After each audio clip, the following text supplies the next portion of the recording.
get this more like here, like that. Where's my lip gloss?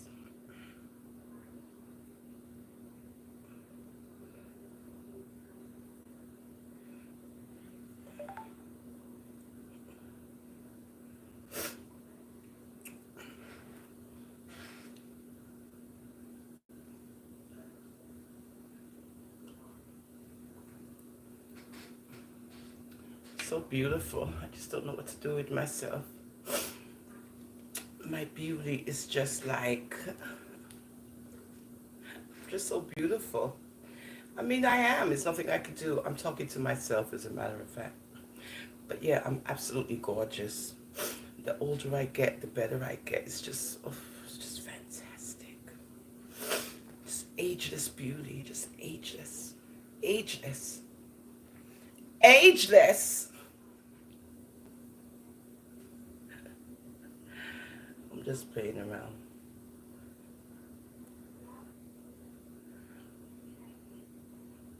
Oh God, let me clean off my glasses. My glasses are so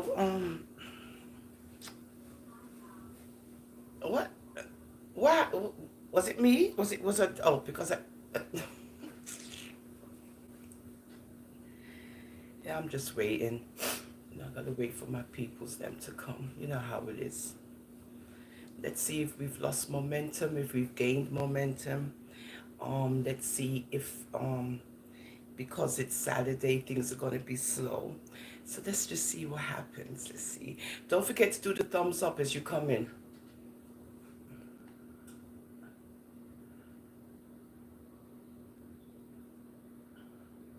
Jeanette Newbold. Hi, darling. Yeah, don't forget to do the thumbs up, guys, because you know I'm cuckoo for the thumbs up.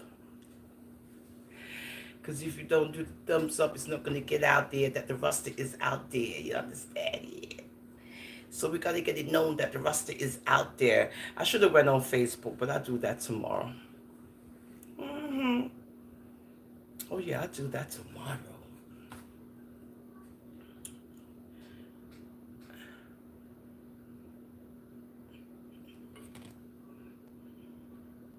Look, this is my platform, So, we do what we want over here. We're not over here because we're idolizing people. We're not over here because we worship people. We're over here to show that we exemplify the creator. Yeah. Because when you do that, you see good things happening on your platform. You see good things.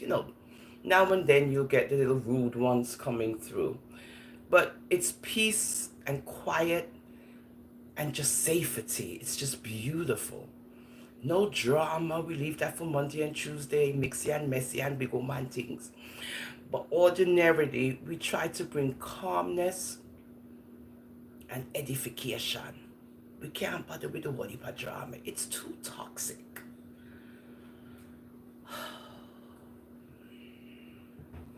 So my main thing is to show that on social media, it's not about us as a people gathering together and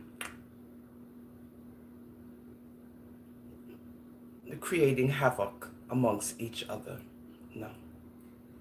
If that's what's going on, I want no part of it. No, I don't. I don't. And I'm just showing that if you log on and you see all these people, it's basically because I'm not talking about the nonsense that everybody's talking about. I'm creating my own content.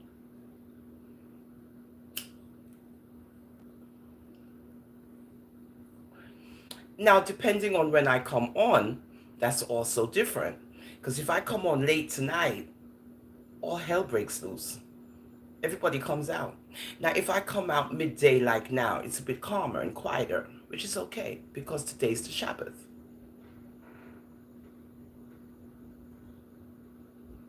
Saturday with a capital S and put some respect on it. Here they come. Here they come. That's okay. My fingers are busy. Now, when you say breathe air, you've got to remember that air is an element, right? H2O, that's water, right? O2, that's air, right? Okay. So we all breathe the same air. We all breathe the same air. Do we not breathe the same air? So how is my air different than your air? Because I'm smoking greenery.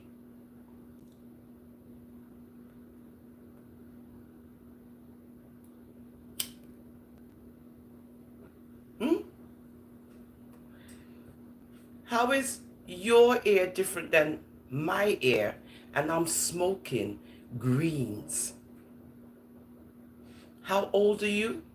I'm old enough to be your mother and your grandmother and possibly your great-grandmother. Don't forget, I'm ancient of days.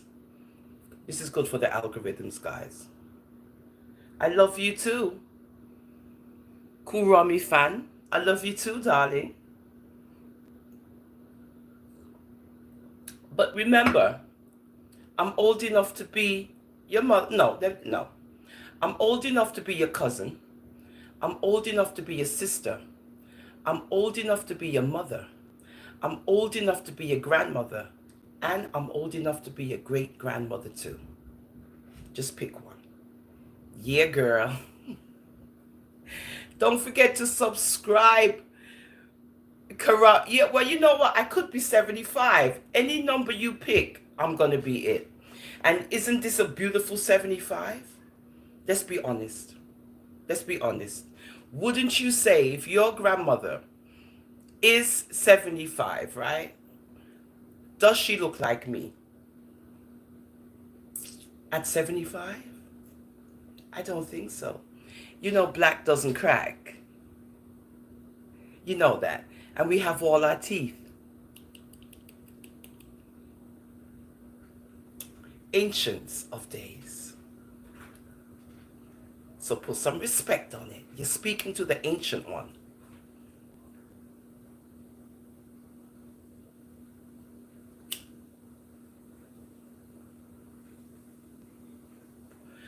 But in actuality, you are close. I'm 80, 80. Yeah, 80 years old. Mm-hmm. Earth time. I'm smoking because I can. What about you? What about you? You don't smoke? Hmm? You don't smoke weed? Oh, I do 24/7. 365 days a year. 24 hours a day other than working. Oh, you're 10? You gotta go.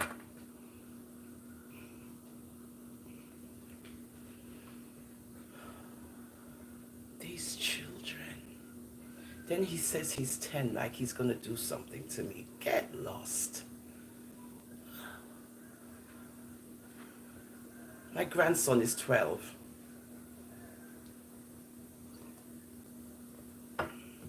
Yeah, my grandson is 12. And my granddaughter is almost nearly 2, but she's not 2. I think she's a year. Yeah. Uh-huh. She's a year and change. Uh-huh.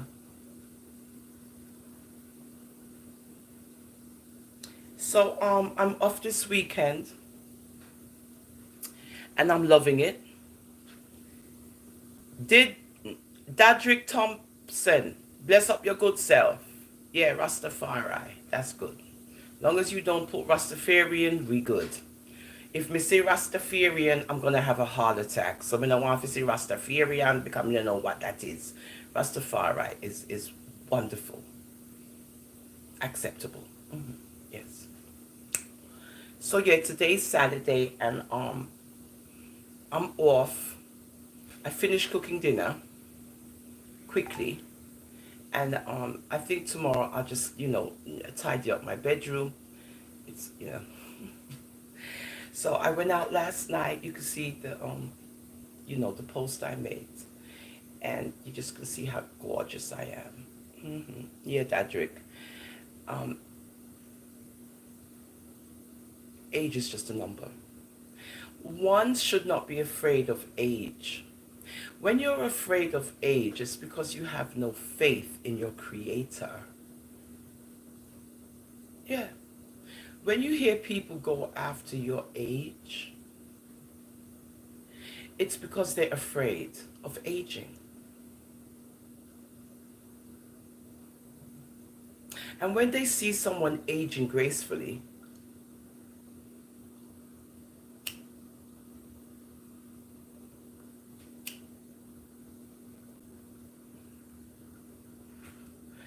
it bothers them. Now, when you've reached a certain age, you don't care about what nobody have to say to you when it's not in a positive light. You don't care no more because you've passed all of that. You're mature. You're an adult. So there's no need to be reacting to nonsense. That's all. Some of us don't make it past 20 years of age. Some of us have untimely deaths. Some of us are walking deads. What's up?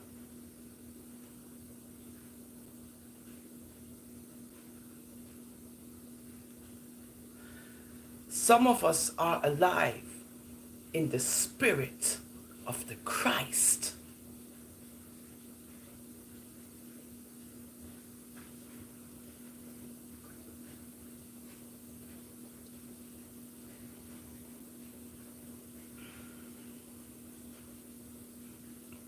South Africa.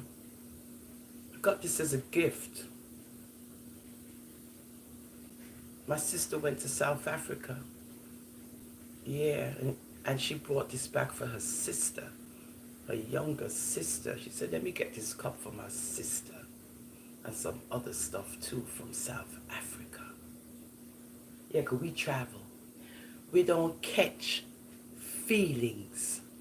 We catch flights. Yeah, one. Yeah, she went to South Africa and she got this, right? It's beautiful enamel cup. I love it, right? And then she got this, right? Right? And I said, look at this. Look at this. Look. You have the elephant. You have the rhinoceros. You have the lion. And then I think that's a cougar. This could be like either a cougar or a tiger, whatever. There's the lion. I don't know if this is a bear. What's that? Wait. Oh, it looks like an ox or something. The big five. Right. Okay, thank you. You see? Thank you, one. Yeah, she got that from me. Yeah. Yeah, South Africa, the big five. That's what that means? Teach us. What does that mean, the big five? That means these are the main... Oh, okay, buffalo.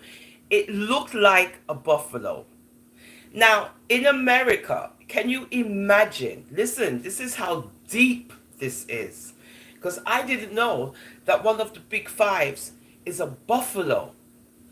How far did a buffalo have to travel to get to America? One, help me out here, please. Because the American history is based on the American Indians and their buffaloes. And Bob Marley, my darling, buffalo soldiers.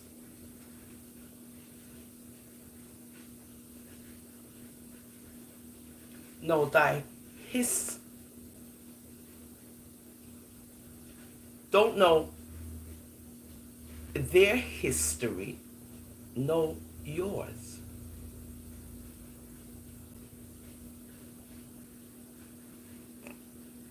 It's a blue wild beast.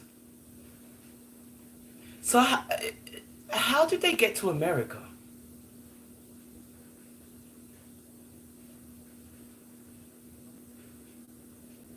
Were they always in America too? because that's fascinating to know. I didn't know that South Africa or Africa, I just didn't know that they had buffaloes.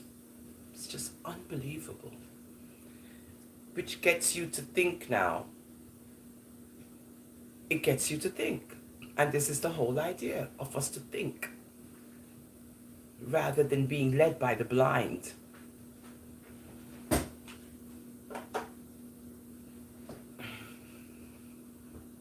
Okay, they're not the same as in the US of A. Okay, perfect. I notice you guys don't like to do the thumbs up, but that's okay. Because over here, we're generating our own crowd. And I like that, which means I'm good just how I am. You don't have to do the thumbs up. Everything's fine. What I want you guys to know is I don't need any of you guys who's not doing whatever. Only the ones that's watching me. I appreciate you guys 100%. Everybody else, you know how I feel. Because we're creating our own content. And it's a madono.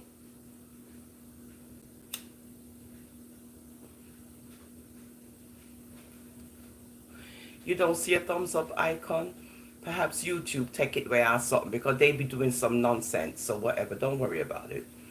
Don't worry about it. So while we're here, one, Stridom, I appreciate you watching me, darling. This is what we do on a Saturday sometimes if I'm not working, because I work every other weekend.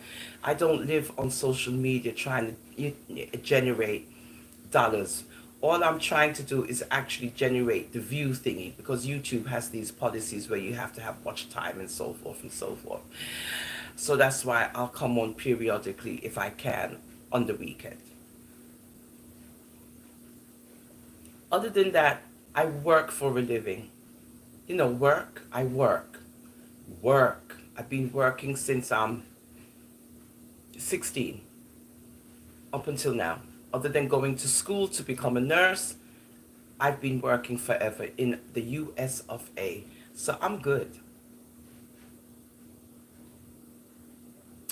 Well, I know the Dutch were there because my name, Nembard, yeah, I said it, is Dutch, African Dutch. So, the Afrikaners, it's like a pygmy language. Correct me if I'm wrong.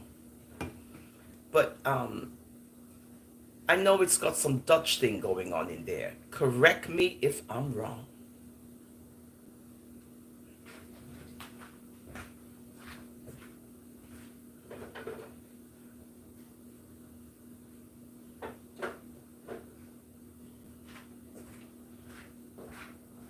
What was that man's name?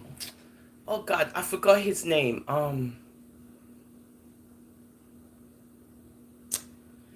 He was very influential in South Africa. You know who I'm talking about. And it's not it isn't the imprisoned one. Scary gal.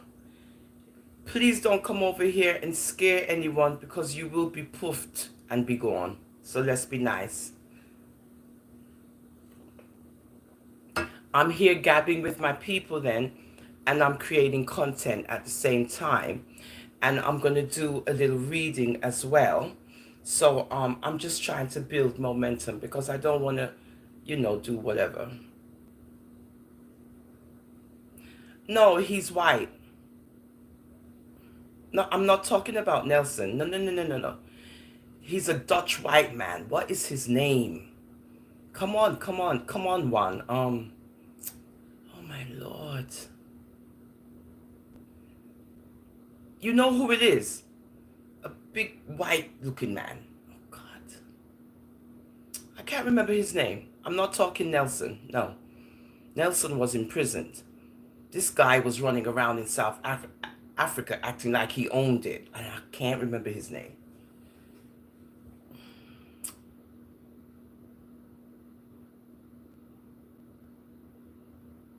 It's not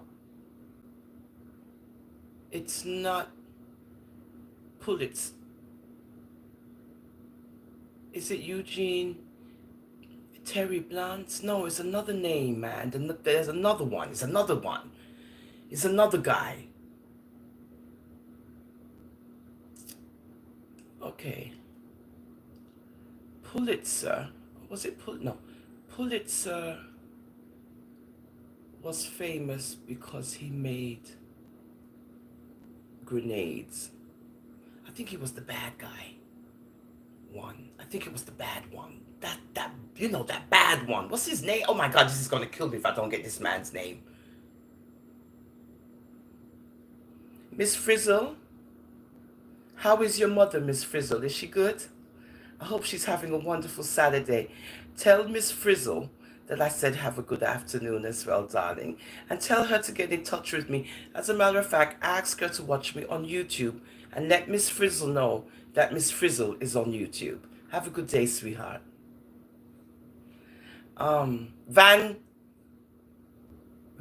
Is it Van something? Anywho, let's not get sidetracked because now I'm all sidetracked because I don't even remember why we're even mentioning this. But yeah, he was Dutch, I think.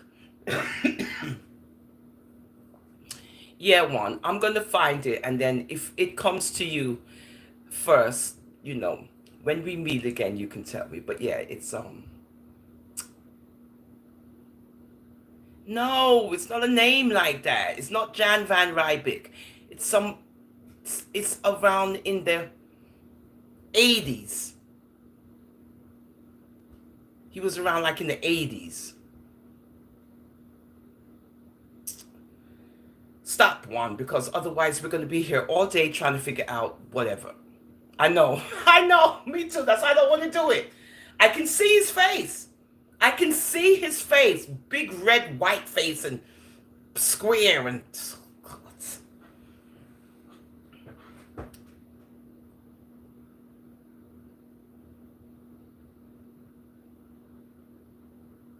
Forget it. Let's just go on and we'll figure it out. Google it, do something. We'll figure it out later. I'm not going to do this because I'll just do this all day until we get it. No. So, anywho. Yeah, so I'm just here creating content and trying to get my memory together. Me and Juan.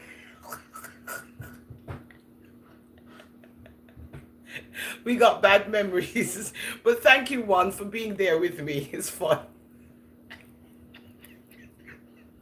We can't remember shit. I'm sorry. This is what happens when you get aged. Your long-term memory gets really good. Is it your long-term? Yeah, but your short-term memory is gone. It's true. This is what happens when you get older. So you have to embrace it and just work with it. Oh, you 36, whatever, one. Early signs of dementia, huh? And this is what I'm talking about, right? With age, it doesn't matter. You could be 30 and be having spasms of memory loss, and older, it can improve or it can get worse. It doesn't matter. Age is nothing but a number. I put my keys down and I can't find them in 2 seconds. This is unbelievable. They're actually looking at me and I'm spinning around looking for my keys and they're right there. So you tell me what's up. Hi, Mary, darling. Yeah, so this happens. That's why we have to take what? Ginkgo cobalt. What's that thing called? Ginkgo cobalt or whatever. You know, that memory thing. But I don't do that. What you're supposed to do is hi, Mary. You're supposed to read, you're supposed to improve with reading and keeping up with events and so forth like that. And, coming on social media and seeing what kind of craziness is happening. And that's how you keep your memories going. Because, some of these people on social media have wonderful memories. Oh, they can remember all kind of stuff all the way back from 2 to 3 years ago. because they're vested in people's lives and their business. Isn't it strange how when you're on social media that, people are actually vested in people's lives? Hi, Carlos. Right? I'm just looking at how many people are here. Sometimes the counter says 6 people, and when I log off, there's hundreds of people, like hundreds and hundreds and hundreds. I'm like, what the heck? What? But I'm seeing 6 people, and I'm seeing 2 thumbs up. But then when I log off, those numbers don't correlate. So I don't know what's going on. Which means I just don't look at the numbers anymore, whatever it is. As long as I continue to create my own content, that's all I care about. Hi, Carlos, darling. They're well behaved today, Carlos. Nobody's going crazy so far. 1 or 2 people I had to delete, but as of now, everyone is very, acting well behaved, and they're being attentive. Yes, Juan. Big up Juan Carlos. He's just absolutely wonderful, and he comes from South Africa, and we're just having a wonderful time. We're trying to remember something, but Juan's memory and my memory are equal to what? Nothing. So, we're trying to remember a name, and it's not happening. Okay, I'm going to OCD right now. Hold on.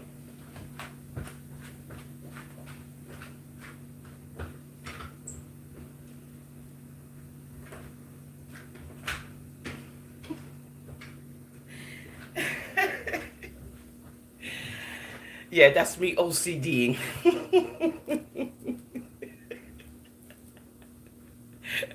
Yeah, Juan. Yeah, me and Juan. 0. We just ain't got no memory whatsoever. So we was trying to remember a name. And when you try to remember people's names, forget it. And then as soon as you forget about it, as the live is over, boop, bop, you remember. Am I going to come back live and say I remember the person's name? No, I'm not. Y'all just going to have to wait. One, if you don't stop, how am I going to Google the name and I don't know the name?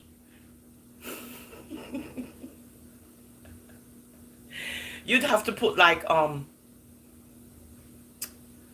influential person who was in South Africa in the 80s, I don't know, a white man, I forgot his name, and just see what comes up. But right now we're not going to do that. Right now we're going to read the history of the universe. I just wanted to make sure we got rid of all the riffraff, because the riffraff will be over here, because they want to hear what I'm talking about. Now when they see that I'm not talking about what they're talking about, then they run away. Because they're like, oh, I hear this. Yeah, they don't want to hear it, so that's good. So I'm glad, like I keep saying, it's not always a crowd, it's a good crowd, because we get crowd over here too. And sometimes that crowd is very annoying, some of the people there, because they're saying all kind of rude stuff and, calling me old and grandma and all of this and blah, blah, blah, blah, blah. And why you smoking and why you this, that, and all of that. So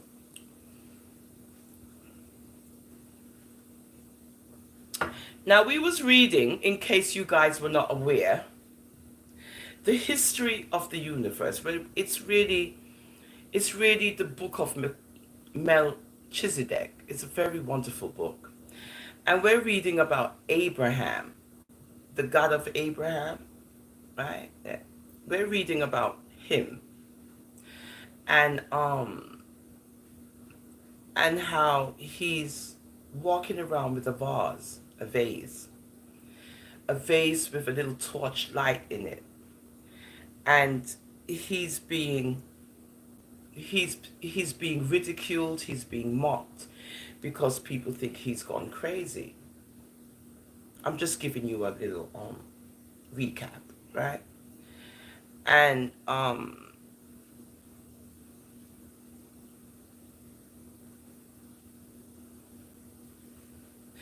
he's on his way. He's on his way to Sodom and Gomorrah to rescue his nephew Lot.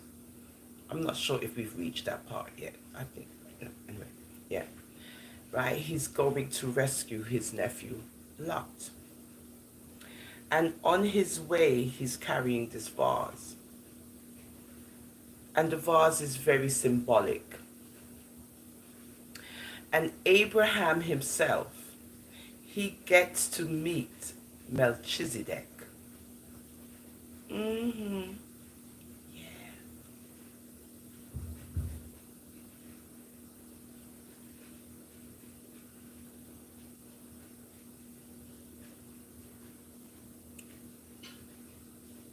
It's beautiful, absolutely beautiful. So I would prefer doing this, because this is what I'm really supposed to be doing anyway, other than engaging in the nonsense on social media. Real talk.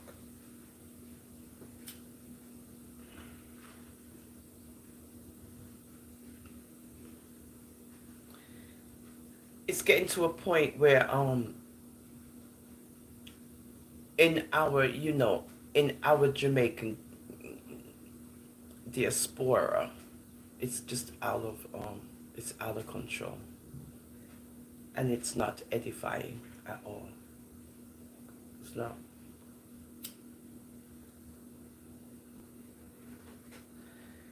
This is edifying because it's calm and quiet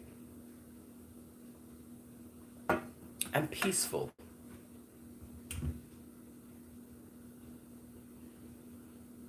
From the top of the hill, while I vibrated with the joy of the captives on the morning of liberation, I heard the voice of Yahweh speaking to me in the middle of the flame.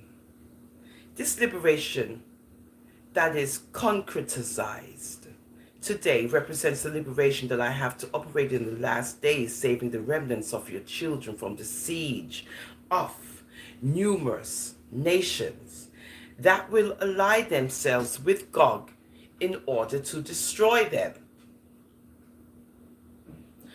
On the day when they triumph over my people, my indignation will be very great, and I will contend against it through the plague and the blood. I'm actually 142, sweetheart. Don't forget, I'm ageless. I'm an ageless beauty, and I can be any age that you want me to be and be happy. Now, your mother is dead, right? Your mother's dead, right? I think she's dead. Your mother? You need to go visit her at her gravesite. And let me continue reading. Okay, baby? Good. So go greet your mom. And I bet you don't even have a headstone for her, you demon. This is what we get. This is what we get. I'm just trying to show you how these people come about, right? Because it looks like when they see white-haired people, they're afraid.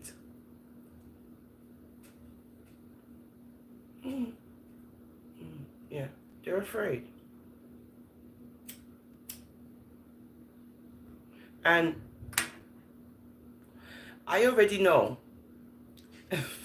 year one, I already know that most of this is of people who hate on you because you're able to get the attention of your own, and they don't like it. So they come on. yeah, I'm smoking a doobie, baby. And then they come on and they try to intimidate you with their little snide remarks. But I'm reading about Melchizedek. I'm reading about Abraham. And when you see these people, they say that you're old, but you on social media acting the fool, right? And then when they see an old person reading scriptures, they're still not satisfied. And when they see an old woman with white hair smoking a spliff, they still not happy. So what does that mean, people? You do not live on this world to please others. No, but it's true, one. You cannot be on this earth trying to please other people, because people will disappoint you all the time, every day, 365 days a year. What I'm trying to show you is you put your trust and your faith in the Creator. He never goes wrong. And when you try to spread that message, this is what you get. It's okay. It's okay. We're reading about the God of Abraham, who got a situation with that. Looks like it bothers people. Old ass people are supposed to sit down and read their Bible, right? You can't even do that and you get, told off. It's unbelievable on social media.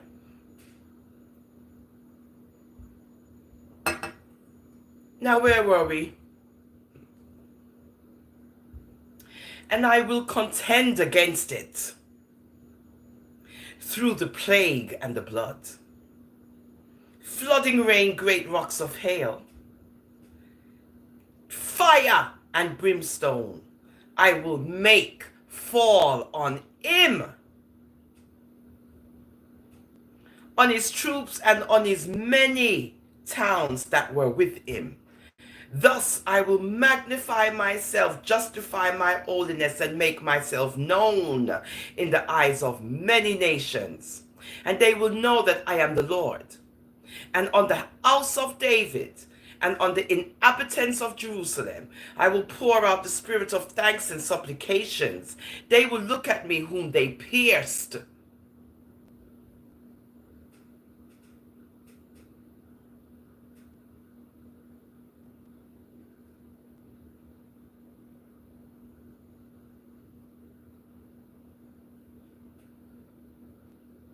And I will lament as one who laments for an only begotten son, and will cry for him as one who cries bitterly for the firstborn.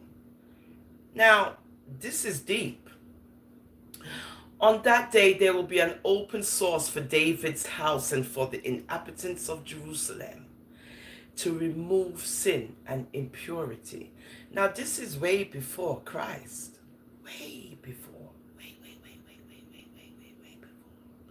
But they knew of the Christ and what was going to happen to him.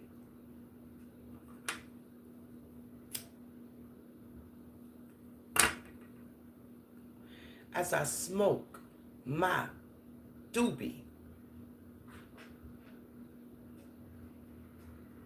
aware of the historical importance of that day of liberation, I took a calendar and looked with surprise, for it was Rosh Hashanah, or Trumpet Day. That was the first day of a new year. 10 days later, the Yom Kippur would come, the day of the purification of sins. On the 15th, the Sukkot party, the joyous autumn harvest party would take place. Ingrid, bless up yourself, darling. We're reading the universe. Okay. The flame that for me had become a representation of the promised Messiah went out the moment I descended to meet the shepherds and the many captives now released. Full of joy and admiration, everyone wanted to know how such a great liberation had become possible only with the use of those torches and horns. I told them then about the importance of the fire that had been released from the altar to free them in that valley, identifying it as the Savior, Messiah. Seeing that everyone carried the dirt of slavery in their bodies and mantles, I invited them to follow me to the Jordan River. Ingrid, say hi to one, baby. Where everyone could bathe for the purification of their sins. Only 3 people attended the invitation. 3. Lot and his 2 most recent daughters. The others returned contaminated to their homes. Can you imagine? Lot. Before leaving, the king of Sodom came to meet me, promising to give me all the wealth recovered that morning. I rejected his offer. so that someone could never say that I enrich myself with that plunder. Okay, Ingrid, baby, no problem. I know, honey. I'm off this weekend, so you know how we do, girl. But yes, I know, girl. Make those coins. Just keep peeping on and off. Carlos is here, so we're good. So everything good. Don't forget, we're doing karaoke tonight, Ingrid. We stayed camped on the banks of the Jordan River near Jericho for 12 days. In those days of refreshment, everyone was free of impurities, leaving them in the waters of the Jordan. This was a special preparation for the Sukkot party that we decided to commemorate in Salem. Please remember there's a Salem in Ethiopia.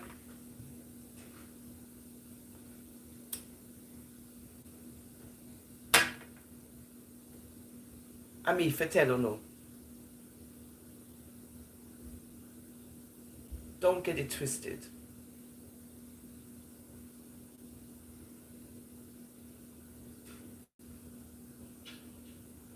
Full of joy, we started an upward march toward the city of Salem. Salem, unaware of the happy surprise that awaited us. I was still at the front with Lot and his 2 daughters by my side, and behind 300 shepherds came leading the great flock. As we moved forward, I began to notice that my vase had become empty. At dawn, became very heavy. As I lowered it, I looked surprised to discover within it many pearls of various sizes and glitters that mysteriously formed. Where's my pearls? Let me find my pearls.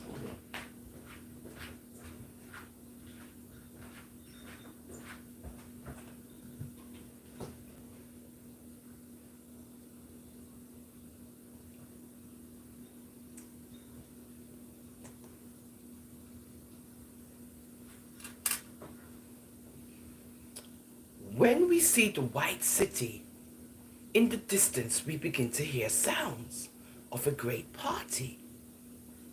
Harmonious. You know what one?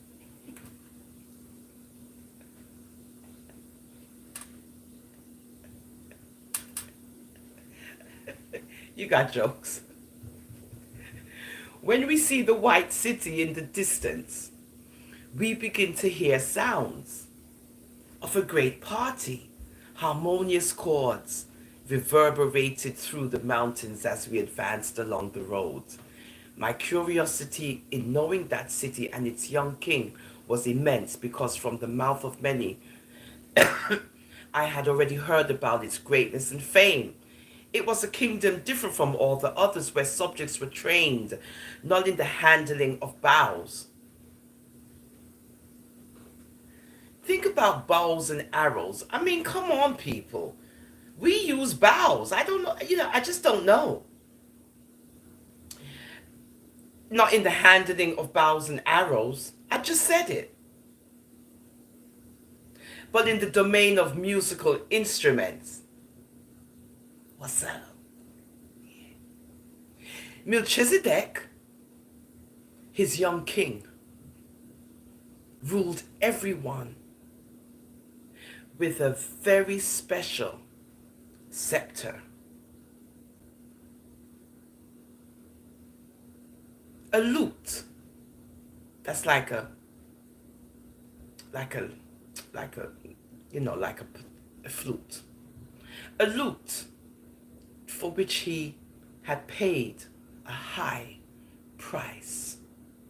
As the joy grew in me, as we approached the city of the great king, we saw a crowd dressed in fine linen, pure and shining, coming out to meet us.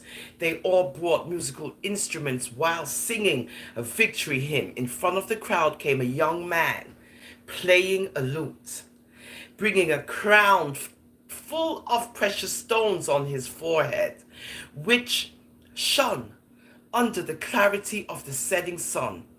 I was certain that this was the acclaimed king of Salem. At the time of our meeting, we were admired with the salutation they gave us. Leaning in front of me, Melchizedek said, "Blessed are you, Abraham, servant of the Most High, who possesses the heavens and the earth, and blessed be the Most High, who delivered your adversaries into your hands." Princess Rosedal, hi, sweetheart. So this is where Abraham met the king of Salem, which is Melchizedek, the high priest to the Almighty.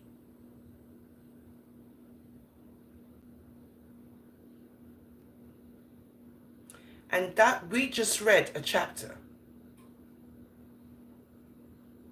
We're going to read chapter 6 because we didn't hurt anyone.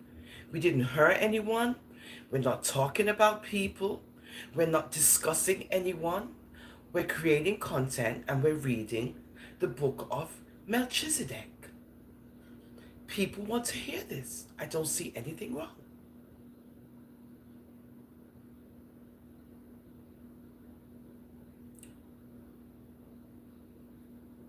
Now, the vase that Abraham was carrying, Mr.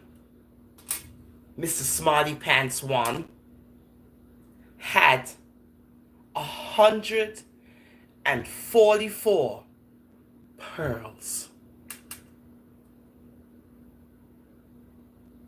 Who got the last pearl? The last one. The last one. Sarai.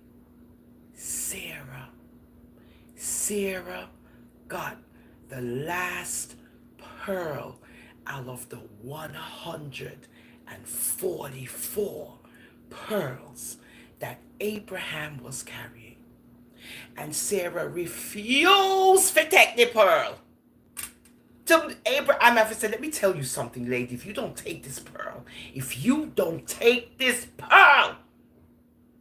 and she took the pearl. And we know what happened after that. This is fantastic. It's just fascinating. So we didn't know all of this with Abraham walking around with this vase that had this little, flame in it. And then after a while, the flame disappeared and 144 pearls was inside that vase. It's just fascinating.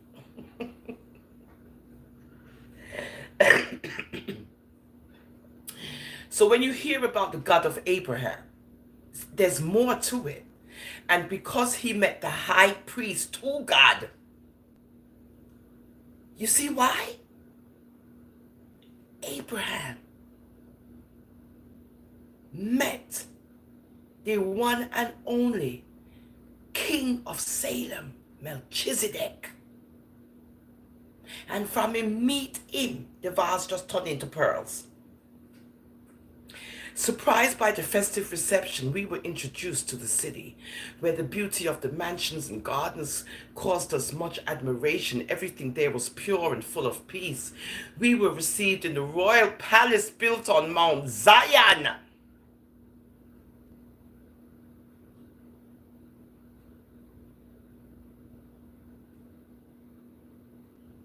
We were received in the royal palace built on Mount Zion.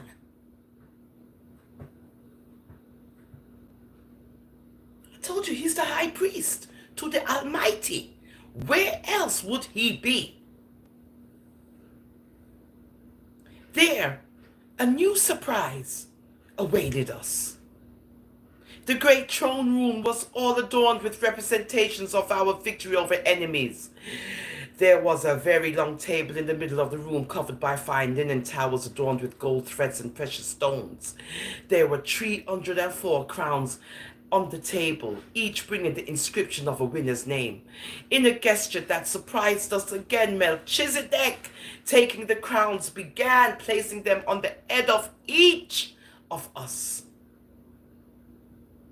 starting with Lot and his daughters. We were all admired by the fact that the king of Salem knew us individually, and by having those crowns ready long before, we were victors. I watched the joy of my crowned companions when taking a crown similar to his. The king of Salem addressed me with a smile as I lifted it over my head. I noticed something that I had not perceived until then. His hands brought deep wounds, scars.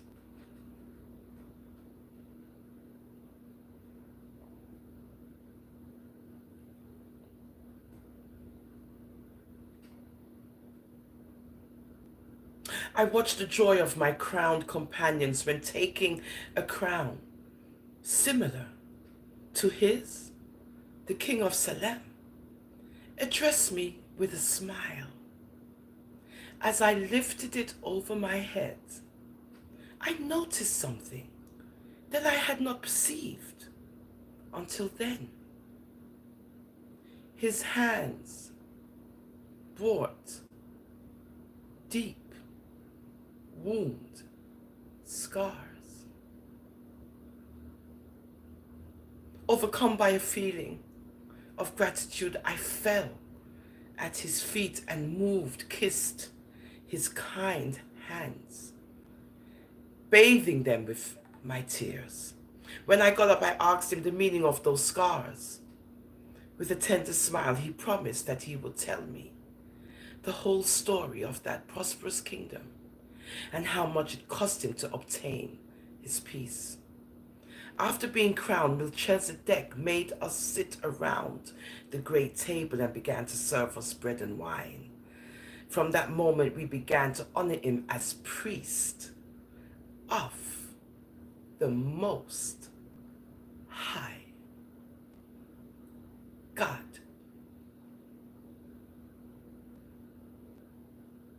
In a gesture of gratitude, I took the vase full of pearls and placed it at the king's feet.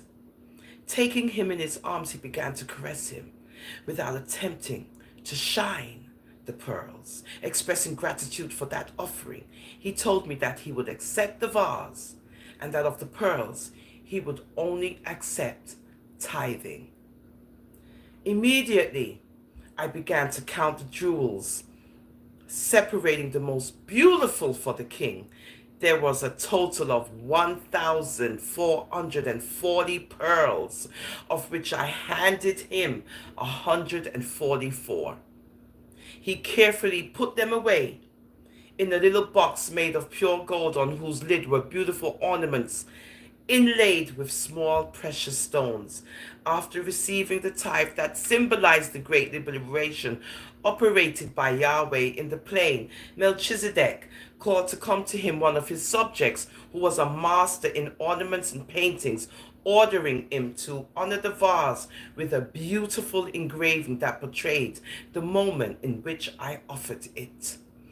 While the jug was painted, Melchizedek began telling me the story of his kingdom, from its foundation until that moment when we were commemorating the great victory over the enemies. When I returned the vase, now honored with the most beautiful engraving and inscriptions that exalted justice, humility, and love, the king of Salem ordered me to take the vase with those pearls with me.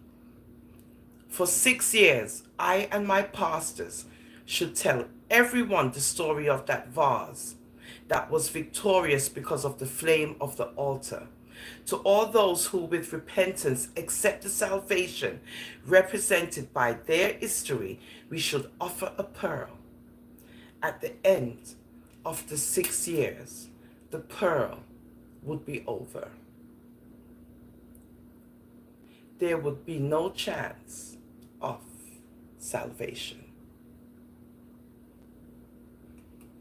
Then the 7th year would come, in which there would be a time of great anguish and destruction.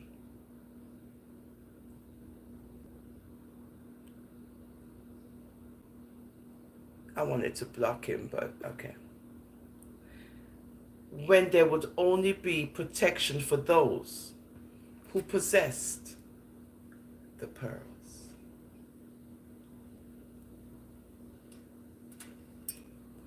By that occasion, the cities of the plain would be totally destroyed by the fire of the judgment, and the other towns that did not regret would be decimated by great plagues. That's chapter 6. You see how easy that is to just read?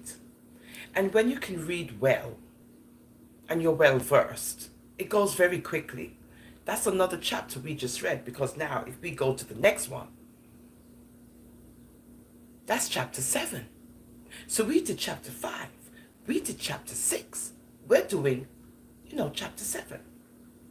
Now, while you continue to be rude on my channel and you're getting, deleted and blocked and all of these wonderful things, this is what you're going to get.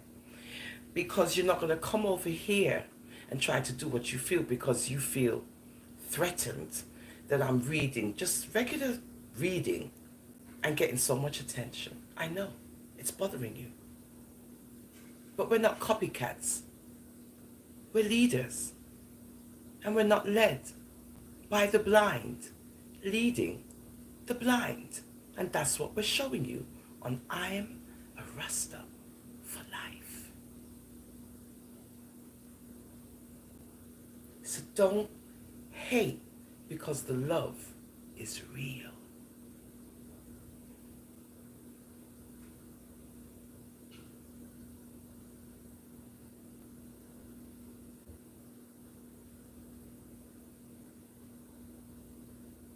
You hear the peacefulness? Peaceful.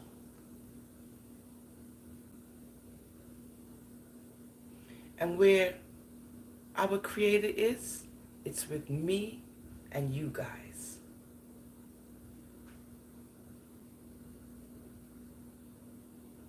You know what, Juan? Juan? I'm going to find out for you, Juan. I'm going to get the information, but you're going to cut it out with this loss of memory brain cell thing that you're doing. I've gone over that. I'm done past this thing. I'm going to find out the information, because you ain't going to drive me crazy right now. Oh, no, we ain't going back to that. We are not revisiting this man.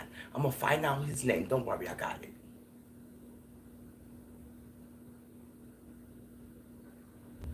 Now you done did it to me again. You know what, Juan? Don't try it. I love you, Juan. Thank you, baby. Now you done did it to me again. You're not going to do this, Juan. You're not. Now I'm going to take a break, because you done did it, because I can see his face again. And I'm trying to get the image of this man out of my face, and you keep bringing him up. I think it's Van something. Remember oh Lord. And he wasn't too nice. Anyone who's a little older than Juan, because he's young. So, he most probably was being born at the time of this man. So that's why he doesn't know him, because he's 36. I wasn't born in South Africa. So one needs to go get that information from one of his parents or grandmother, or somebody who's in their 60s or 70s.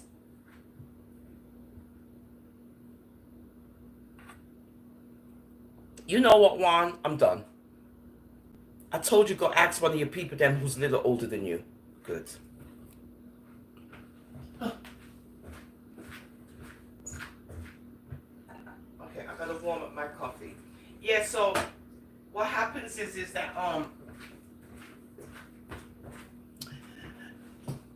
when you're beautiful as well, and an older woman, it really bothers people, because they get to see you in your natural element. And white hair scares people. White hair scares black people. They cannot deal with white hair people. They cannot. You gotta be wearing a lace front, a wig, a helmet on your head. And even if you're 80, they will accept you as being who you are because you are being fake. So that's good. When you come as yourself, aged, people point their fingers at you as if you're doing something wrong. When you're reading scriptures, which everybody says old people are supposed to do, right? Sit your ass down and go read your Bible, right? This is what they say when they're being rude. And when you do that, they're still not satisfied.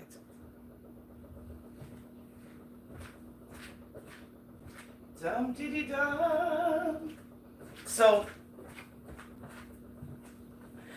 as I keep in my elderly lane, they're still not satisfied. It is amazing.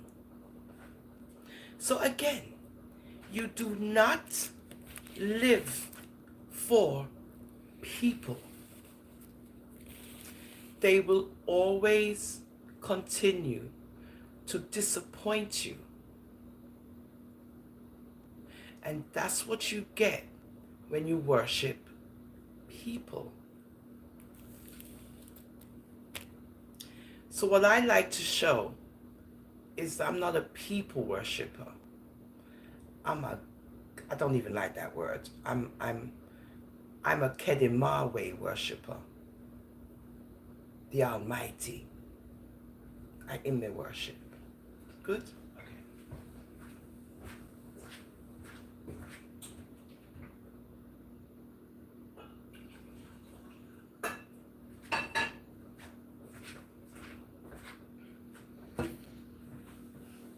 I'm not making no apology for it either, because I am a human being on the earth, and what I'm supposed to be doing is actually seeking out the maker of this earth.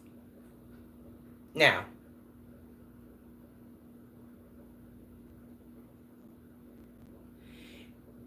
in chapter 7, they talk about the coming of the Messiah.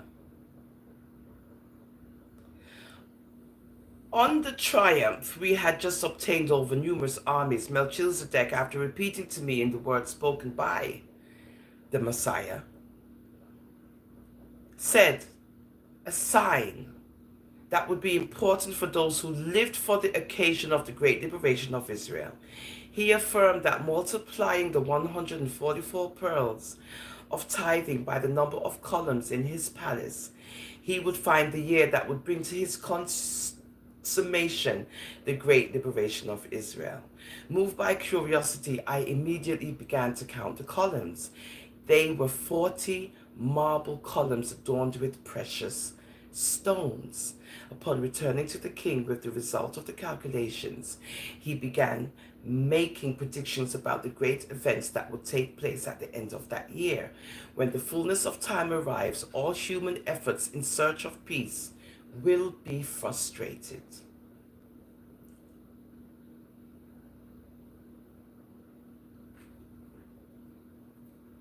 Yeah. At that time, numerous nations will ally themselves against the kingdom of Salem. There will be a battle like never before, and the whole earth will be punished by fire. After exhausting them all, the resources in their defense, Israel will see, with despair, countless enemies marching against them with the purpose of eliminating them. Like Lot on their night of anguish, they will see their hope die when in Rosh Hashanah the harmonious chords of a lute played by a Bedouin from the tribe of Tamere must be heard in the middle of the ruins of Salem. A Bedouin. His music will revive faith and hope in a better world, where nation will not rise against nation, where tears, pain, and death will no longer exist. After comforting the afflicted with the cords of his lute, the Bedouin will take the vase with the scrolls of David's grave and carry it on his shoulders.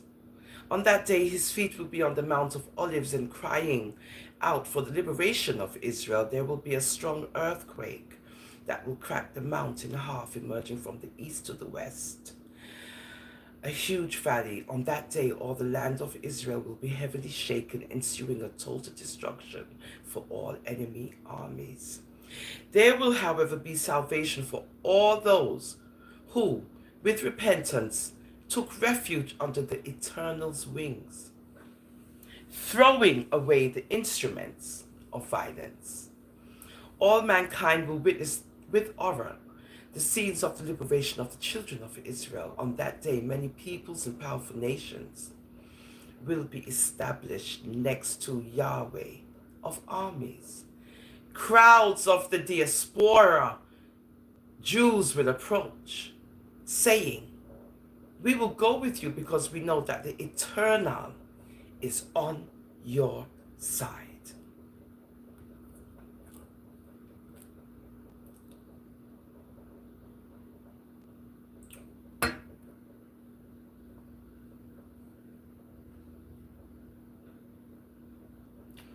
I know that already. The Yom Kippur will follow liberation, will be a day of purification of the impurities of all those who accepted salvation. On that day, the blindness of the sons of Jacob will end, and they will look toward him whom they pierced. And they will cry bitterly for him, as he cries for an only begotten Son.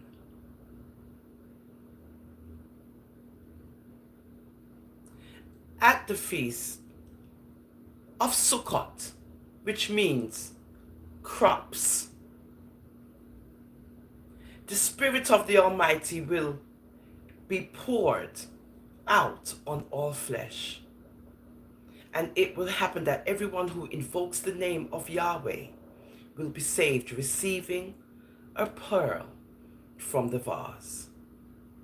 In the decor of the days of Sukkot, rains of blessings will fall on the immense valley, causing a paradise full of joy and peace to appear in the sight of all the peoples throughout the Holy Land. On that day, the elect of the Almighty will overstand the words of the book. Hear me, you who seek justice, you who seek Yahweh. Look to the rock from which you were dug, to the cave from which you were taken. Look to Abraham, your father, and to Sarah, the one that he gave birth. He was alone when I called him, but I blessed him and multiplied him. Yahweh comforted Zion, comforted all his ruins. He will transform his desert into an Eden, and his solitude into a garden, where he will find joy and joy, thanksgiving chants and music sounds. On that day, the redeemed will look toward the humble Bedouin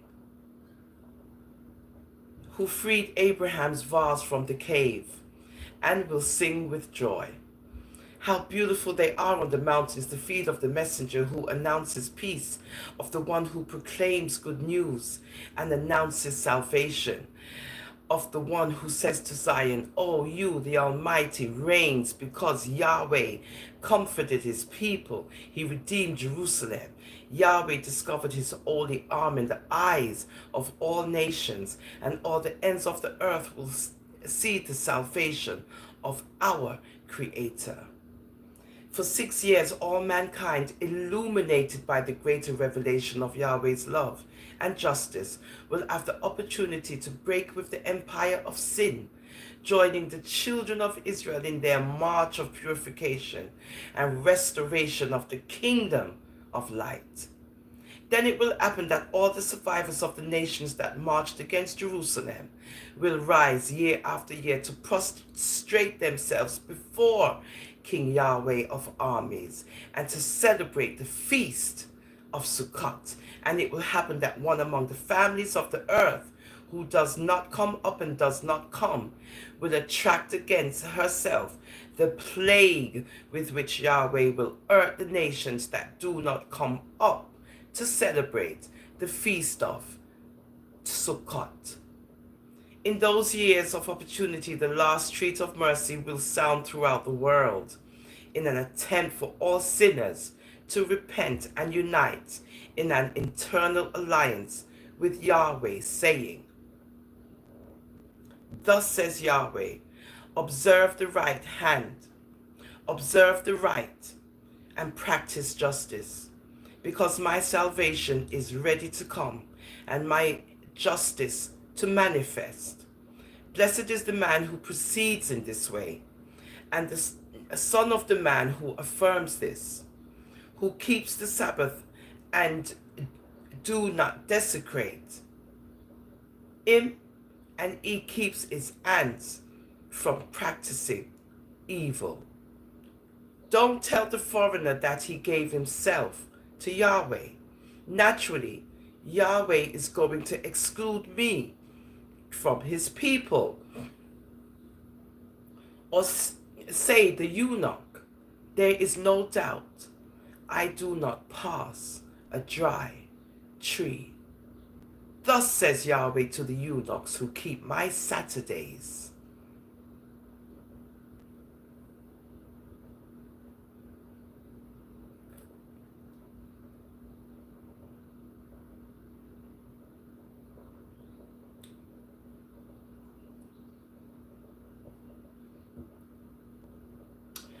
Thus says Yahweh to the eunuchs who keep my Saturdays and opt for what is my will, remaining faithful to my covenant. I must give them in my house and within my walls a monument to the name more precious than they will have as sons and daughters. I have to give them an eternal name which will not be removed. And as for foreigners who surrender to Yahweh to serve him, yes, to love the name of Yahweh and become his servants, namely, all who refrain from desecrating the Sabbath and who remain faithful to my covenant, I will bring you to my holy mountain and cover you with joy in my house of prayer. Their burnt offerings and their sacrifices will be well accepted on my altar. In effect, my house will be called a house of prayer for all peoples.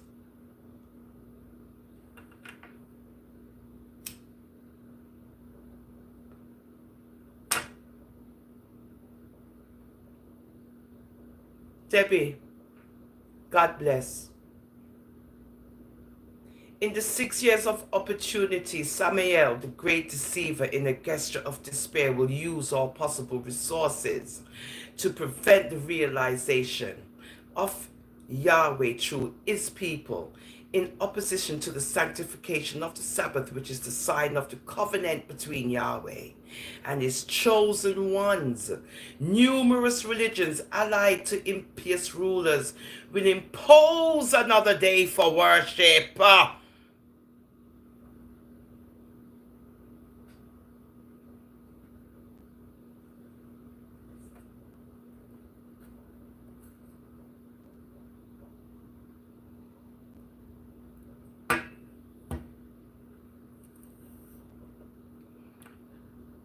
Jody B, bless up your good self, darling.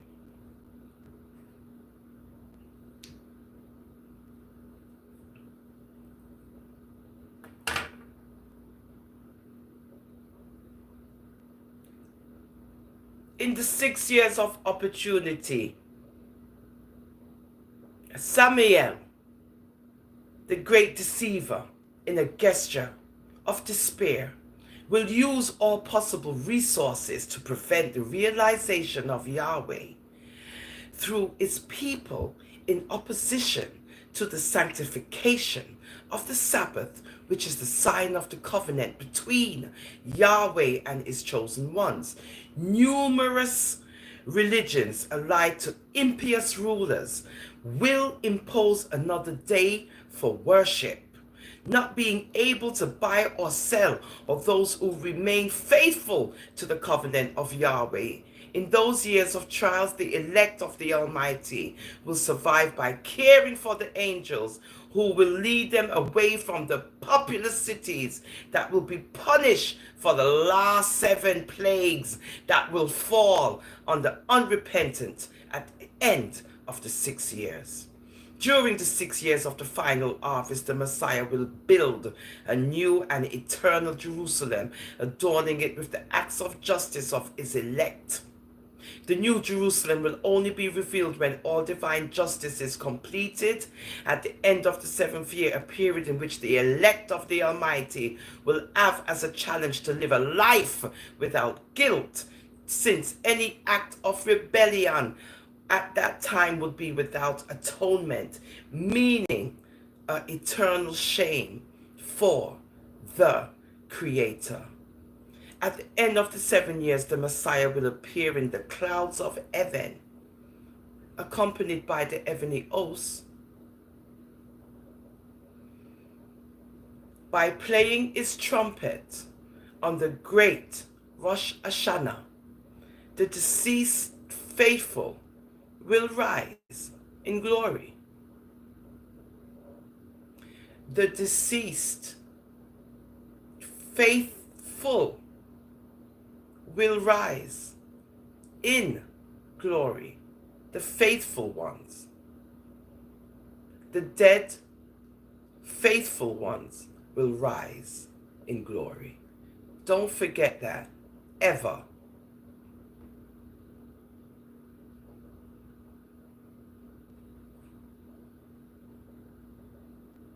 The victorious living will be transformed in the blink of an eye, receiving perfect bodies. Together, all the redeemed will be raptured into the New Jerusalem on an unforgettable journey that will begin on the first day of the Sukkot festival. After 7 days of happy ascension, Enoch ascended. Elijah ascended, right? Yeah. So there'll be 7 days of ascension. Wow. After 7 days of happy ascension, they will arrive in the holy city to commemorate before the throne the 8th day of the party. As if it were a dream, the rescued of the Lord will enter the holy city, finding on their north side the Garden of Eden, in the middle of which Mount Zion rises, the place of Yahweh's throne.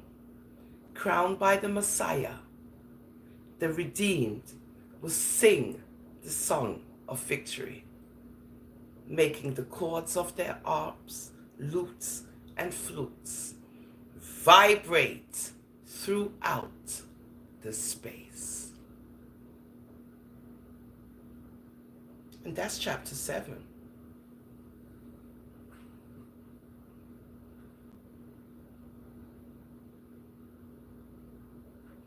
Reading is fundamental. It's very fundamental. It helps the brain. It helps to stimulate neurons in your brain, to shoot. Right? It helps, it helps. And the older you get is the more you should read.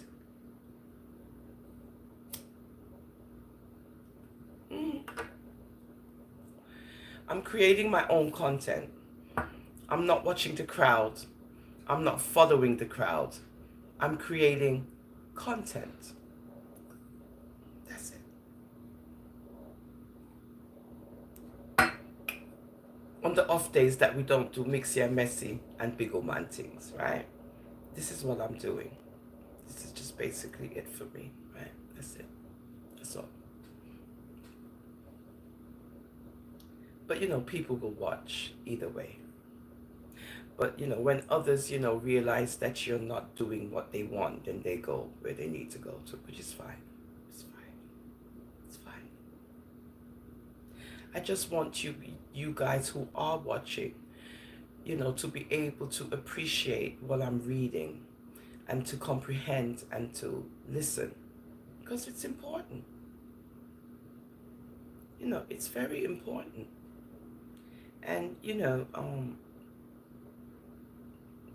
other than listening to the nonsense that's on social media, there's nothing wrong with just doing a little reading and listening to somebody read something that seems interesting to some, and it might be boring to others. That's okay too. Nothing about my father, nothing about the Abraham, the God at Abraham, is boring to me. I don't have to call up his name on social media to prove a point. The God at Abraham, the God at Abraham. That's all you know?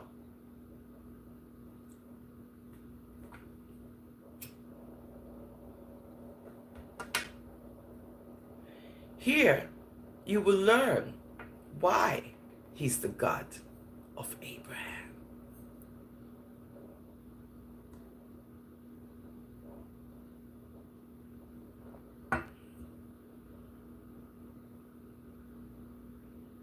After uttering all these predictions, what you say, Sierra, Anos? I can't? Why? Who told you that? Who said I can't? Who says this? No. Hold on, Melchizedek. We're going to handle this. Who says this? Sierra, who told you this? Please let me know. Give me a moment, Melchi. I just need you to answer me, because you're here telling me what I can't do. You don't want me to get banned. How am I going to get banned? Are you going to go report me? Then I think YouTube knows I'm doing this. I don't understand. How you mean I'm going to get banned? What are you talking about? This is new to me. Explain. Now you got me all flustered. Oh my Lord, what's going to happen? Tell me. Oh my Lord, I'm clutching my pearls. What happened? What are you talking about? I'm entertaining you right now because I feel like it. Because you interrupted my reading by telling me what I can't do. This is what we're doing now? We're telling each other what we can't do? On social media?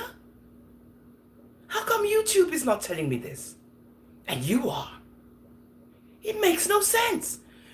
Sierra, make it make sense. Don't apologize for something you didn't know. Don't apologize.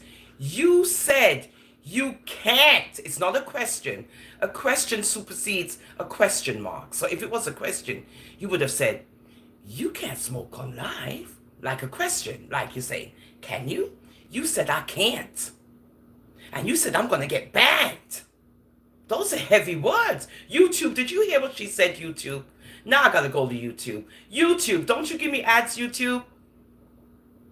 YouTube, you know where I live, right, YouTube? And where I live is what, YouTube? Isn't this like what YouTube know that where I live is legal? So who gonna get banned?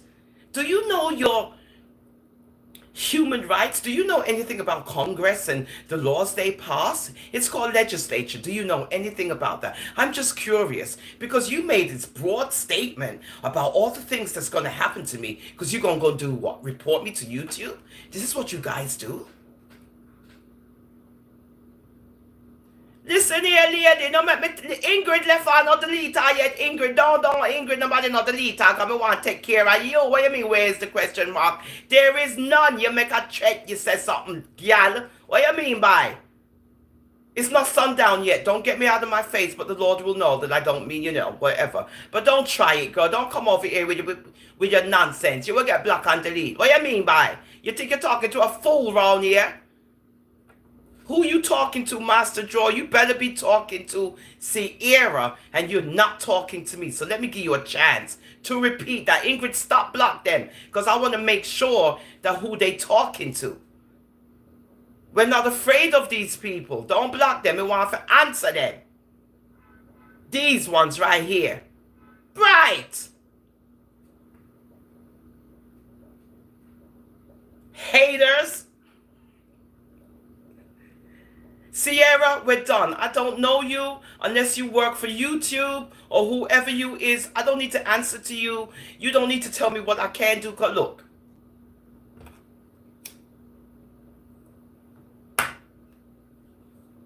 Where I live, the state that I live in, this is legal.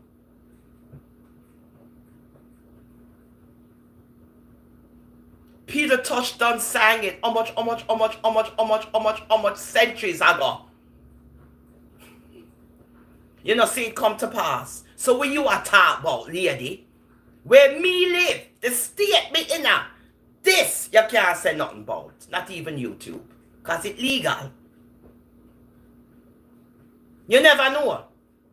You never hear. Go check out your local legislator and you will learn something. Not come over here. I'm a Rasta for life. I come educate. I teach nobody nothing about who going to get bad and who going. Your face there, your bright out the other.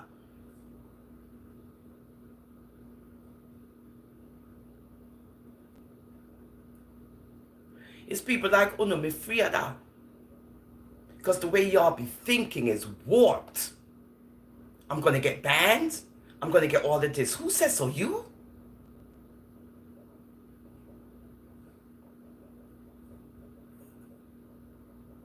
You see what I'm saying, guys? You see that?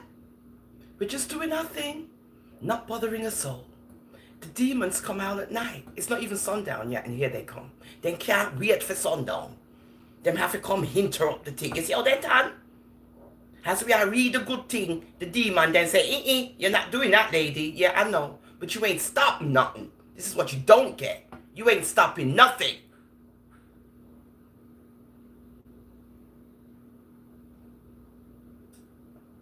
It's good for the algorithms. Right.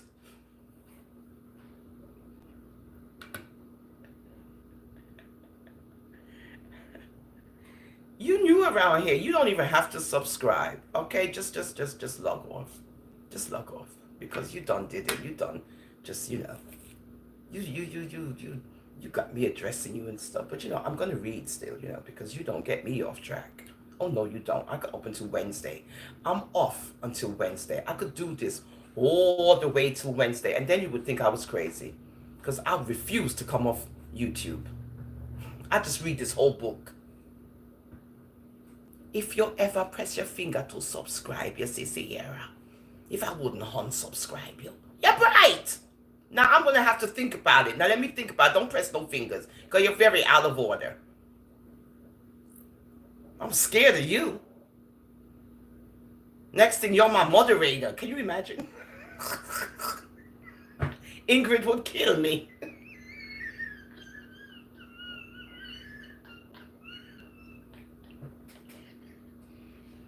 Ingrid and Debbie and Carlos, oh, they would beat the out of me.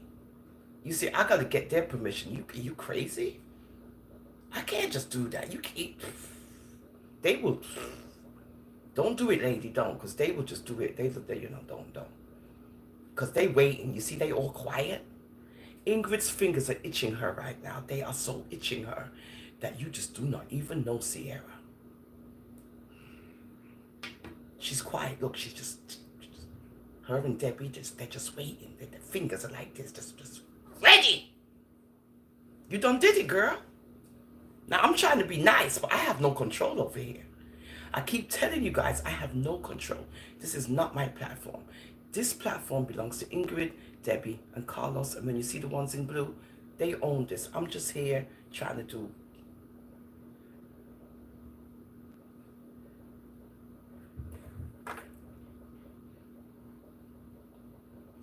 Don't be sorry for me.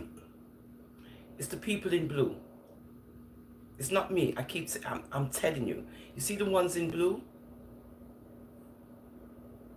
I'll just be gone and you won't see me ever again because they don't, they'll get rid of me for real quick. So don't, so I can't, So you got to deal with the ones in blue, babe. I'm sorry. No, I'm just, I try to warn people. Nobody doesn't listen to me. See, there you go. You go. See? I try. You see? You see? You see that? You see? You see? No, this is not my platform. I'm just here. Okay? Don't forget, the ones, they don't give a... Do they look like they scared of me? Do they look like they...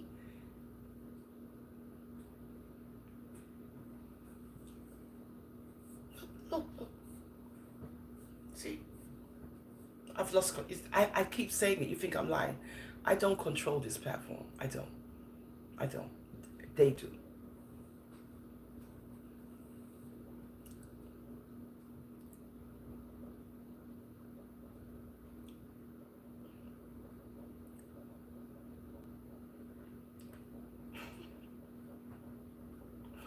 I try, but you see.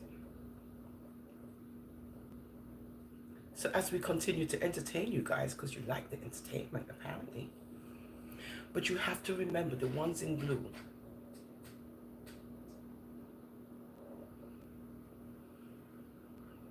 Be afraid when you put your fingers on the thingy. Just know. You might get one in. That's it. One. You type fast. At least 80 words a minute. Because these ones here. Oh, you think I was by myself? Oh, okay. I've been warning you guys. No one listens. You just come over here to create trouble and say, but you don't listen to when I say, look for the wrenches. There's a reason why there's wrenches, Right? There's wrenches and blue. You see the wrench and the blue, be warned. Don't think you're distracting me. You're not. We're creating content. It's good for the algorithms, but you will get slayed.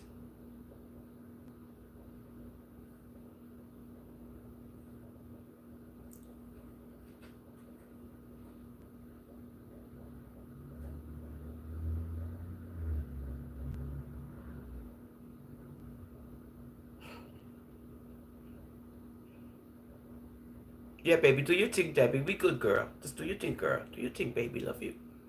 It's okay, baby. Everything's good. Carlos and them is here in England, everything's good. Okay, now, we was doing the pearl, right? This is where they don't want you to get the information. And it doesn't matter what you do, what you say, the information is going to get out there. You can like it, you don't have to like it. It's just me reading. Ancients of days, information. Now, after uttering all these predictions, Melchizedek told me that all the experience we were living was prefigurative. For the whole drama to be consummated, we still had important events ahead of us. First, I should return to the Mamre Oak, together with my shepherds to proclaim to all the salvation represented by the history of that vase. Anyone who with repentance accepted the revealed Messiah would obtain forgiveness of their sins, receiving a pearl. At the end of 6 years, on the eve of Rosh Hashanah, the pearls would be finished, there being no more chance of salvation. At that time, the fire of judgment would fall on the cities of Sodom and Gomorrah, with terrible plagues upon all the infidels.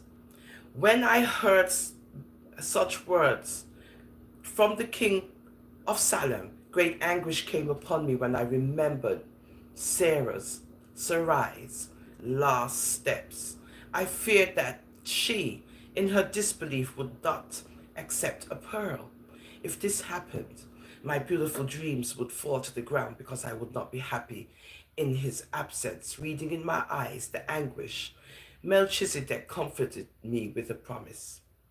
Abraham, 6 years from now, Yahweh will visit you in your store, and your wife will be cured of her sterility.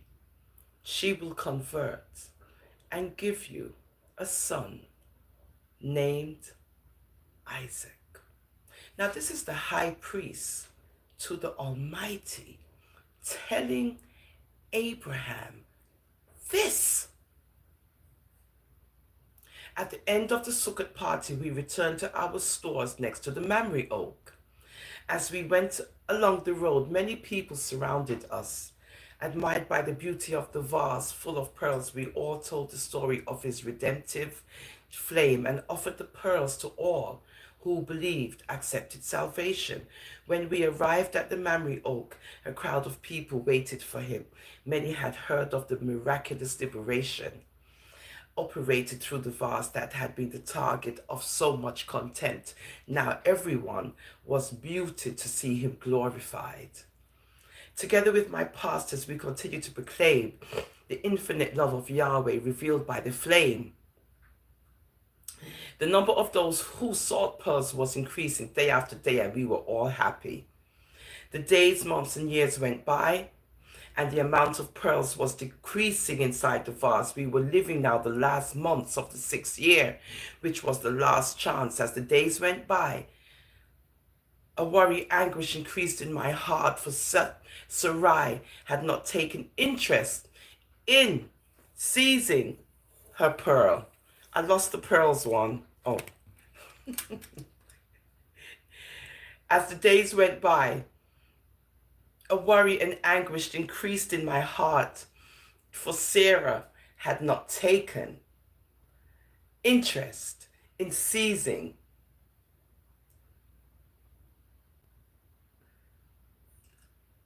her pearl in spite of my constant pleas. In those moments of affliction in which I cried out to the Almighty for the salvation of Sarai, my only consolation was the last words of the King of Salem, that at the end of the 6 years, she would be transformed. We live now the last days of the 6th year. The awareness that time was running out made many people procure me from morning to night to seize the pearls of salvation. With my heart wounded by inexpressible affliction, I insisted with Sarai, trying to convince her of her need to take as soon as possible a pearl, because they were becoming scarcer every day. Regardless of my anguish, Sarai disdained my requests, affirming that those pearls had no meaning for her.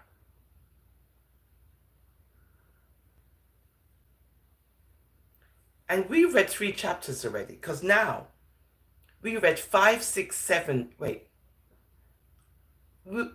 5, 6, 7, 8. We read 4 chapters already. And we haven't gossiped, we haven't spoken about anyone. We're learning about the vase and the pearls, right? Now, Abraham has one left, and Sarah has to have this pearl. After a sleepless night in which desperately I tried to convince my beloved to take possession of her pearl, accepting the salvation represented by that vase, I saw the sun rise, bringing the light of the last day, the eve of Rosh Hashanah. Looking into the vase that morning, I saw that there was barely 3 pearls left. When I admired the brightness, I began to imagine that the brightest would be for my promised son. That of intermediate brightness would be Sarah's, and the last one would be mine. But that thought brought me relief and hope. But at the same time, I began to worry about the possibility of people arriving trying to get them. If they came, I could not deny them the right to them. Taken by that concern, I sat under the Mamre Oak, During the day, a great shudder came upon me when I saw in the distance 3 pilgrims walking towards our shop. I began to cry out to the Almighty that they change course, but my cries were not answered. Hi, darling. Hi, Dafanazar. Right, but my cries were not answered. Dominated by great bitterness, I ran to them, and after prostrating myself, invited them into the shadow. Taking a vase with water, I began to wash their feet, cleaning them from the dust of the road. Seeing the wounded and blistered feet of those men, I felt compassion for them. I understood that they had come from far away. Right? Yeah.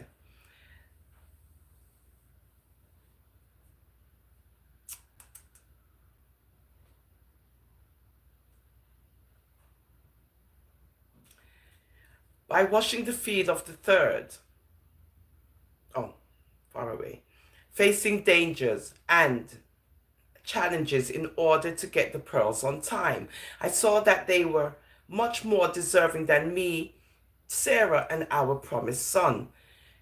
By washing the feet of the third, my heart then, until was afflicted, was filled with peace and joy. I imagined at the time how terrible it would be if that third pilgrim had not joined the first two on that journey. In that case, I would be obliged to take the last pearl climbing without my beloved Salem. If I had to go through that experience, the pearl that symbolized the joy of salvation would become for me a symbol of loneliness and sadness, because the long life of Sarai affection would be for me the greatest punishment, like my own death. After washing their feet, I began serving them the food that was specially prepared for them. While serving them in silence, I was waiting for the moment when they would ask me about the pearls. But without revealing any hurry, they talked about the long walk they made, about the cities they had passed through. I asked them if they knew Salem. They answered me affirmatively, adding that in those 6 years, many works had been carried out in that city in preparation for a great party that was about to take place in another year for the occasion of Sukkot. The words of the third pilgrim, the most talkative of the three, began to bring me mysteriously a feeling of hope. Looking into his blue eyes, I saw that he looked like Melchizedek. I remember the last promise made by the king of Salem, when the third pilgrim asked me with a smile, "Abraham, where is Sarai, your wife?" Stunned, I asked him, "How do you know my name and my wife's name?" The pilgrim replied, "Not only do I know your names, but I also know that within a year you will have a son who will be called Isaac." When I heard the words of the visitor, I ran into the store to call my wife, to hear the words of the pilgrim. When he saw her, the pilgrim asked him, "Sarai, why are you laughing at my words?" Scared, Sarai replied, "I did not laugh, my lord." "Don't say you didn't laugh, because I saw you laughing inside the store," the pilgrim affirmed. Conscious of being in front of someone who knew his interior, Sarai asked him, "Who are you, Lord?"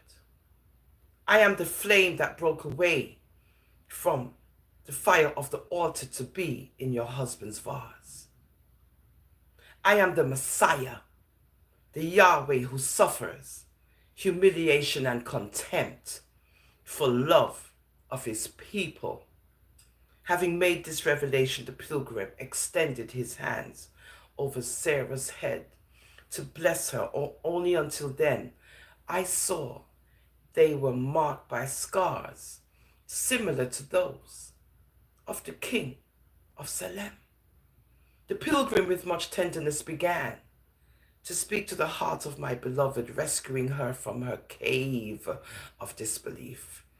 "Sarai, you are valuable in my eyes. All your past of disbelief and infertility is forgiven. I have a glorious future for you. For you will become the mother of many peoples and nations. So while you guys disrespect mothers and grandmothers, remember that we're many nations of peoples. Quit the disrespecting. Good? Okay. Respect, as in Sarah, the wife of Abraham. After saying these words, the noble visitor went to the vase and, bowing, took from him the 3 remaining pearls, addressing Sarai. He handed her 2 pearls and said, "One is for you, and the other is for your son, Isaac." With life transformed by Yahweh's love, Sarai prostrated herself at the feet of the pilgrim who had saved her at the last moment of opportunity. When I saw her prostrate submissive, my heart, for so many years afflicted, it broke into tears of joy and gratitude, and I fell at the feet of my Redeemer and King. After comforting us with certainty of our eternal salvation, the pilgrim handed me the last pearl. When I squeezed it in my hands,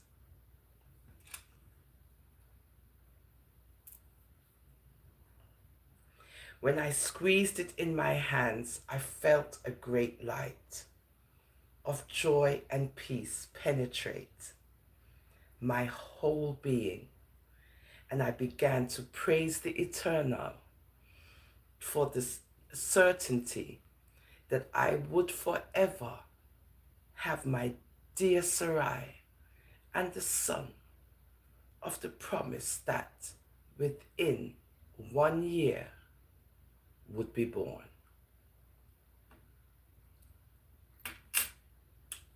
So that's the history of the vase, but it's not finished. There's more, there's chapter 10, chapter 11, and then it goes into the story of Melchizedek. So we read 5 chapters, right? We read 5 chapters, and it's the history of the vase, and we read, we've actually finished reading this book, because the history of a vase has 11 chapters, and we've read up to chapter 10, you guys who's watching. Chapter 11, we might as well just finish chapter 11, because we just read chapter 10.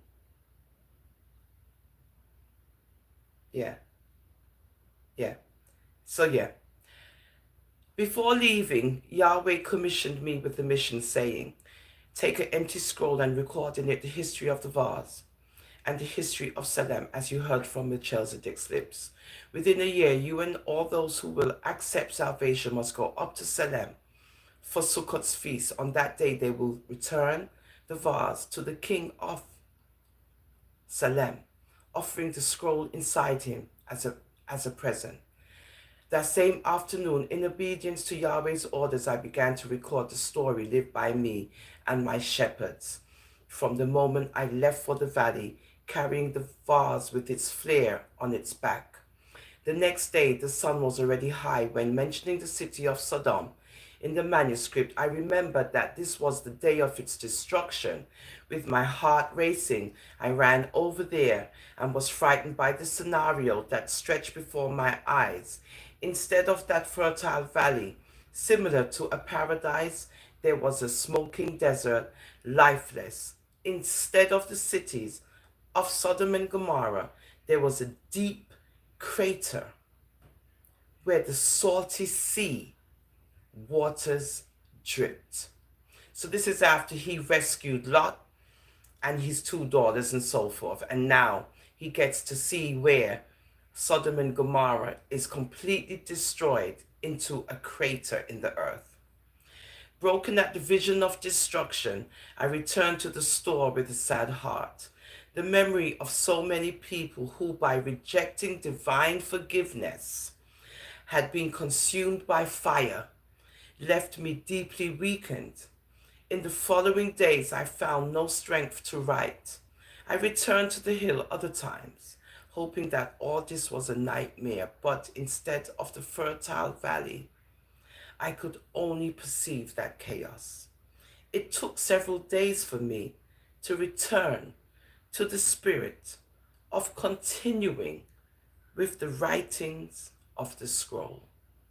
And that's the end of the story of a vase.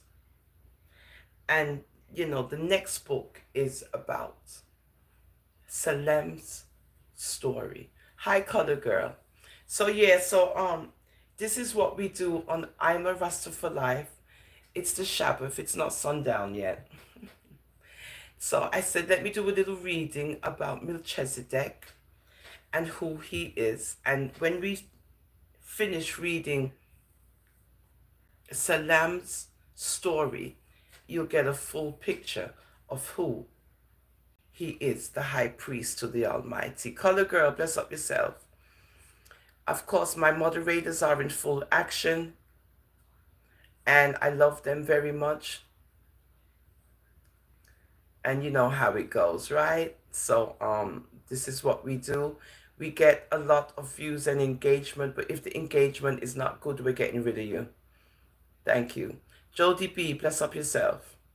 My darling Debbie and them, Carlos and them, you see, as we progress, they become less.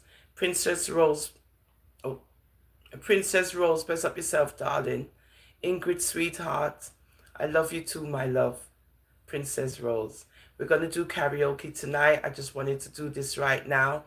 But as you guys come on, you will see it's going to be harder for you to do what you're doing because you didn't think that I had moderators, and you will get to see what's up. Good? All right.